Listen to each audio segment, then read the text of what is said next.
勁進輝煌，搞掂埋。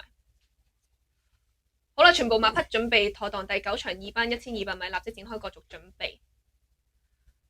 一開閘嘅時候，快閘嘅馬咧有水晶酒杯啊，咁之後就好有心得喺出面啦。咁之後第3位咧外馬線，第4位內欄粉紅色眼就傑出漢子，第5啊信心星，第6咧就係盡跑得㗎。咁之後後多層嘅馬啦，有呢一隻嘅勇敢巨星啊，咁之後橙色衫嗰隻咧就係真心傳奇啊。咁啊尾4隻啦，武林密碼華麗再勝，包尾2隻風再起時，暫時殿後就勁進輝煌。哇！武林密碼唔知你個尾4位置喎，起步慢一慢喎。係咯，咁啊轉彎入直路嘅時候啦，領先緊呢仲係水晶酒杯啦，拍住佢有傑出漢子，第3咧外馬線，第4又好有心得，第5咧呢個心性嘅內欄，第6咧就係勇敢巨星，出面咧仲跑得啦，